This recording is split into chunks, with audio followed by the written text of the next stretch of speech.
Hello friends, welcome to my YouTube channel. ಇವತ್ತಿನ ವಿಡಿಯೋದಲ್ಲಿ multigrain malt powder ಮಾಡೋದು ತೋರಿಸ್ತಾ ಇದ್ದೀನಿ. ಬನ್ನಿ ಇದನ್ನು ಹೇಗೆ ಮಾಡೋದು ಅಂತ ಹೇಳಿ ನೋಡ್ಕೊಂಬರೋಣ. ಇದು ಆರೋಗ್ಯಕ್ಕೆ ತುಂಬಾ ಒಳ್ಳೆಯದು. ಇದಕ್ಕೆ ನಾನು ಎಲ್ಲ ತರಹದ ಕಾಳುಗಳು, ಬೇಳೆ ಮತ್ತು ಡ್ರೈ ಫ್ರೂಟ್ಸ್ಗಳನ್ನು ತಗೊಂಡಿದ್ದೀನಿ. ನಾವು ಎಷ್ಟು ಪ್ರಮಾಣದಲ್ಲಿ ಮಾಡ್ತೀವೋ ಜಾಸ್ತಿ ಬೇಕಂದ್ರೆ ಜಾಸ್ತಿ ಮಾಡ್ಕೋಬೋದು, ನಮಗೆ ಕಡಿಮೆ ಅಂದರೆ ಕಡಿಮೆ ಮಾಡ್ಕೊಬಹುದು.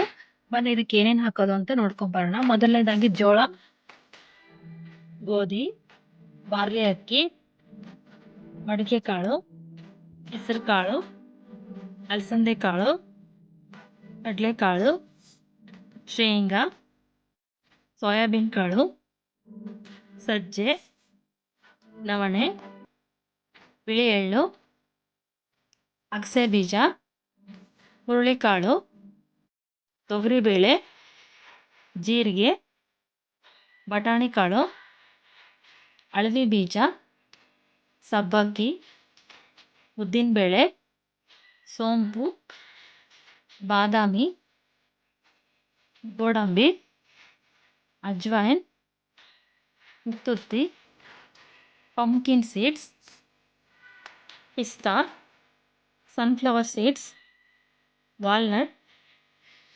ಮೆಂತ್ಯಕಾಳು, ಕಾಳುಮೆಣಸು, ಗಸಗಸೆ ಮತ್ತು ಒಂದು 5 ಏಲಕ್ಕಿ, ರಾಗಿ 2 kg ತೊಗೊಂಡಿದ್ದೀನಿ. ಇವಾಗ ಇದನ್ನೆಲ್ಲ ನಾವು ಫ್ರೈ ಮಾಡ್ಕೊಬೇಕು. ನೋಡಿ, ರಾಗಿನ ಚೆನ್ನಾಗಿ ಹುರ್ಕೊಂಡಾಗಿದೆ. ಇವಾಗ ಎಲ್ಲ ತರಹದ ಕಾಳುಗಳನ್ನು ಹಾಕ್ಕೊಂಡಿದ್ದೀನಿ. ಕಾಳನ್ನು ಸ್ವಲ್ಪ ಹೈ ಫ್ಲೇಮಲ್ಲಿ ಇಟ್ಟು ಹುರ್ಕೋಬೇಕು. ಕೆಲವೊಂದು ಇದರಲ್ಲಿ ಬೇಗ ಹುರ್ಕೊಳ್ಳುತ್ತೆ, ಅದನ್ನು ನೋಡಿ ನೀಟಾಗಿ ಹುರ್ಕೊಬೇಕು. ಇವಾಗ ಸಬ್ಬಕ್ಕಿ ನೋಡಿ, ಇದನ್ನು ಸ್ವಲ್ಪ ಜಾಸ್ತಿ ಹಾಕಿದ್ದೀನಿ.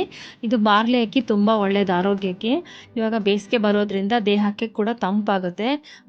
ಹೀಟ್ ಆದಾಗ ಜಾಸ್ತಿ ನಾವು ಬಾರ್ಲಿ ಅಕ್ಕಿ ಗಂಜಿನ ಕುಡಿದ್ರೇ ತುಂಬ ಒಳ್ಳೆಯದು. ಡ್ರೈ ಫ್ರೂಟ್ಸನ್ನು ಚೆನ್ನಾಗಿ ಹುರ್ಕೊಂಡಿದ್ದೀನಿ.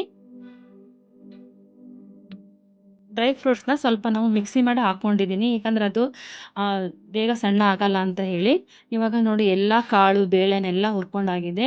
ಪ್ರತಿಯೊಂದು ಇಂಗ್ರೀಡಿಯೆಂಟ್ಸ್ ನಾನೇನು ತೋರಿಸಿದ್ದೀನಲ್ಲ ಎಲ್ಲದನ್ನು ನಾವು ಫ್ರೈ ಮಾಡ್ಕೊಬೇಕು. ಇವಾಗ ನೋಡಿ, ಎಲ್ಲ ಫ್ರೈ ಮಾಡ್ಕೊಂಡಾಗಿದೆ. ಇವಾಗ ಇದನ್ನು ಚೆನ್ನಾಗಿ ಮಿಕ್ಸ್ ಮಾಡ್ಕೊಳ್ಳೋಣ.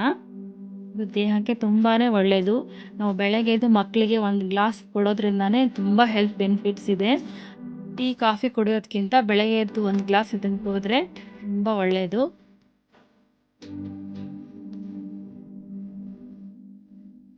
ಇದನ್ನು ಬೇಯ್ನ್ ಮಾಡಿಸ್ಕೊಂಡು ಬಂದಿದ್ದೀನಿ. ಈ ಥರ ಸಣ್ಣದಾಗಿ ಹಿಟ್ಟು ಮಾಡಿಸ್ಕೊಂಡ್ರೆ ರೆಡಿ ಆಯಿತು. ಇವಾಗ ಇದನ್ನು ಮಾಡೋದು ಹೇಗೆ ಅಂತೇಳಿ ನೋಡ್ಕೊಂಬರೋಣ ಬನ್ನಿ. ನಾನು ಇಲ್ಲಿ ನೀರು ಕಾಯೋದಕ್ಕೆ ಇಟ್ಟಿದ್ದೀನಿ. ಇದಕ್ಕೆ ಪೌಡರ್ ಹಾಕಿ ಸ್ವಲ್ಪ ನೀರು ಹಾಕಿ ಮಿಕ್ಸ್ ಮಾಡಿ. ನಿಮಗೆ ದಪ್ಪ ಬೇಕಂದ್ರೆ ಸ್ವಲ್ಪ ಜಾಸ್ತಿ ಹಿಟ್ಟು ಹಾಕಬೇಕು, ತೆಳು ಇರಲಿ ಅಂದರೆ ಸ್ವಲ್ಪ 1 ಸ್ಪೂನ್ ಹಿಟ್ಟು ಹಾಕಿದರೆ ಸಾಕು. ಇದನ್ನು ಕುದೀತಾ ಇರೋ ನೀರಿಗೆ ಹಾಕಿ ಚೆನ್ನಾಗಿ ಮಿಕ್ಸ್ ಮಾಡಿದರೆ ಆಯಿತು. ಇದೆಲ್ಲ ಕಾಳು ಹುರಿದಿರೋದ್ರಿಂದ ಜಾಸ್ತಿ ಏನು ಕುದಿಸೋದು ಬೇಡ, ಒಂದು 5 ನಿಮಿಷ ಕುದಿಸಿದ್ರೆ ರೆಡಿ ಆಗುತ್ತೆ. ಇದನ್ನು ನಾನು ಉಪ್ಪು ಹಾಕಿ ಸರ್ವ್ ಮಾಡ್ತಾಯಿದ್ದೀನಿ. ಚಿಕ್ಕ ಮಕ್ಕಳು ಉಪ್ಪು ಹಾಕಿ ಕುಡಿಯೋಲ್ಲ ಅಂದಾಗ ಸ್ವಲ್ಪ ಹಾಲು ಬೆಲ್ಲ ಹಾಕಿ ಕೂಡ ಕೊಡ್ಬೋದು. ಸಕ್ಕರೆಗಿಂತ ಬೆಲ್ಲನೇ ಒಳ್ಳೆಯದು, ತುಂಬ ಟೇಸ್ಟಿನೂ ಆಗಿರುತ್ತೆ. ದೊಡ್ಡವರಿಗಾದರೆ ಉಪ್ಪು ಹಾಕಿ ಕೊಡ್ಬೋದು, ಮಕ್ಕಳಿಗೆ ಬೆಲ್ಲ ಹಾಕಿ ಕೊಡ್ಬೋದು. 2 ಥರನೂ ತೋರಿಸಿದ್ದೀನಿ ನಾನು.